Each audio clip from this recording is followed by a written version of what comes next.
সালে শুরু হয় ভয়াবহ দ্বিতীয় বিশ্বযুদ্ধ।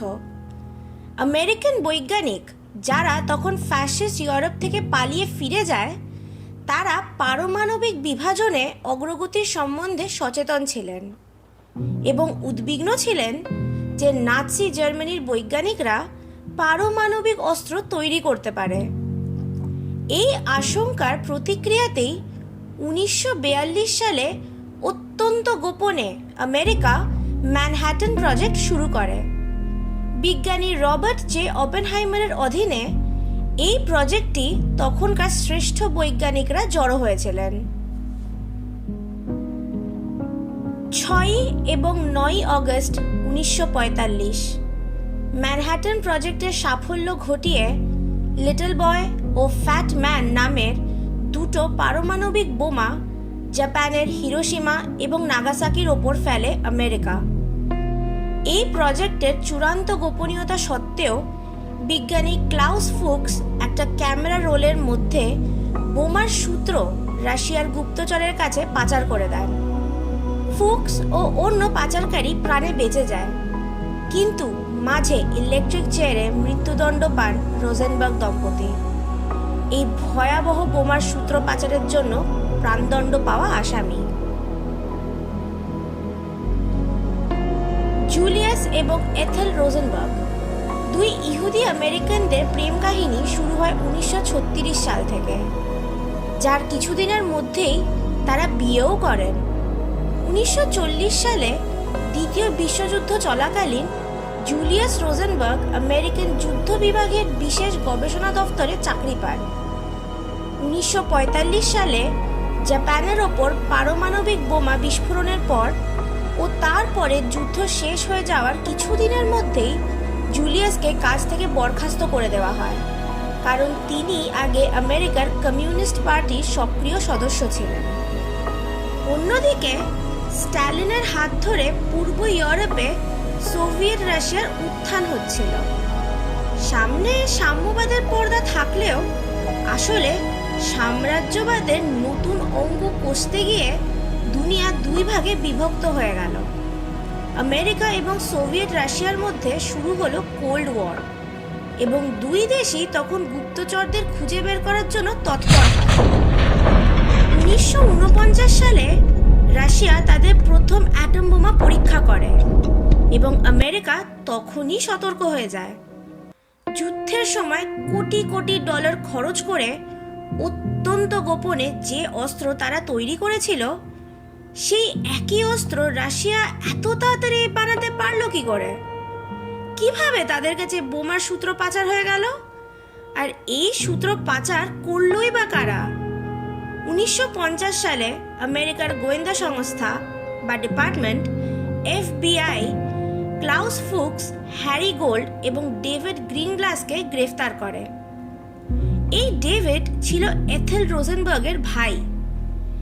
FBI এর জেরায় ডেভিড জানায় যে এথেল তাকে গুপ্তচরের কাজে নিয়োগ করে এবং জুলিয়াসের মাধ্যমে ম্যানহাটন প্রজেক্টের সব গুপ্ত তথ্য তার কাছে এসে পৌঁছত, যে খবর তারা রাশিয়ার কাছে পৌঁছে দিত। সোভিয়েত রাশিয়া কিন্তু রোজেনবার্গদের গুপ্তচর বলে মেনে নেয়নি, কারণ তারা প্রমাণ করতে চেয়েছিল যে আমেরিকার তথ্য ছাড়াই অ্যাটম বোমা বানানোর ক্ষমতা তাদের ছিল। এই কারণে আমেরিকাকেও রোজেনবার্গদের শাস্তি দিয়ে এটাই দেখাতে হতো যে তারাই সেই গুপ্তচর যারা রাশিয়ার কাছে তথ্য পাচার করেছে। যেদিন রোজেনবার্গ দম্পতির মৃত্যুদণ্ডর আদেশ হয়, সেদিন বিশ্বের বহু বিখ্যাত মানুষ এই আদেশে প্রতিবাদ জানান, যাদের মধ্যে পোপ পায়াস XII, জন পল সার্ত্র, জন ককটো, অ্যালবার্ট আইনস্টাইন, ফ্রিডা কোলহো, পাবলো পিকাসোরাও ছিলেন। কিন্তু আদেশ পাল্টালো না। 1953 সালের 20 জুনে আমেরিকার সিং সিং কারাগারে ইলেকট্রিক চেয়ারে জুলিয়াস এবং এথেল রোজেনবার্গকে মৃত্যুদণ্ড দেওয়া হয়। 47 বছর পর 2001 সালে ডেভিড গ্রিনগ্লাস একটি সাক্ষাৎকারে বলেন যে সেদিন আমেরিকান সরকারের পরামর্শে নিজেকে এবং তার স্ত্রীকে বাঁচাতে তিনি রোজেনবার্গদের বিরুদ্ধে মিথ্যে সাক্ষী দেন, যার ফলে তাকে মাত্র 9.5 বছরের জেল খাটতে হয়। 1995 সালে সোভিয়েত ইউনিয়নের পতনের পর ভেনোনো প্রজেক্টের রিপোর্ট ফাঁস হয়, যেটার থেকে জানতে পারা যায় যে জুলিয়াস গুপ্তচরের কাজে যুক্ত থাকলেও এথেলের যুক্ত থাকার কোনো প্রমাণ ছিল না। মৃত্যুর 70 বছর পরও রোজেনবার্গ দম্পতির 2 ছেলে রবার্ট এবং মাইকেল রোজেনবার্গ তাদের মাকে নির্দোষ প্রমাণ করার জন্য লড়ে যাচ্ছে। রোজেনবার্গ দম্পতিকে কিছুজন গুপ্তচর ভাবে, আর কিছুজন তাদেরকে বর্তমানের রোমিও জুলিয়েট বলেও সম্বোধন করে। যখন রোজেনবার্গ দম্পতিকে বন্দি করে নিয়ে যাওয়া হচ্ছে, তখন তাদের একান্ত মুহূর্তের ছবি সব জায়গায় ছড়িয়ে পড়ে। জেলে বন্ধ থাকা অবস্থায় তাদের দেখা সাক্ষাৎ বন্ধ করে দেওয়া হয়েছিল, কিন্তু অনেক বাধা পেরিয়ে তারা একে অপরকে বেশ কিছু চিঠি পাঠাতে পেরেছিলেন। ওই চিঠিগুলো কোনো বিশ্বাসঘাতকের নয়, কোনো কমিউনিস্ট গুপ্তচরেরও নয়, ও নয় মৃত্যুর দুশ্চিন্তাগ্রস্ত 2 মানুষের। চিঠিগুলোর মধ্যে 30-এ দাঁড়িয়ে থাকা 2 স্বপ্ন দেখা প্রেমিক প্রেমিকার আশাবাদের প্রকাশ মাত্র। যে প্রেম দুটো মানুষকে দেউলিয়া করে নিজেদেরকে পুড়িয়ে ছাই করে ফেলতে পারে, ইলেকট্রিক চেয়ারের প্রবাহ তাদেরকে কি আর করতে পারবে। ভিডিওটা ভালো লেগে থাকলে লাইক করুন ও শেয়ার করুন, যাতে আরও অনেকে এমন ইনফরমেশনাল ভিডিও দেখতে পায়।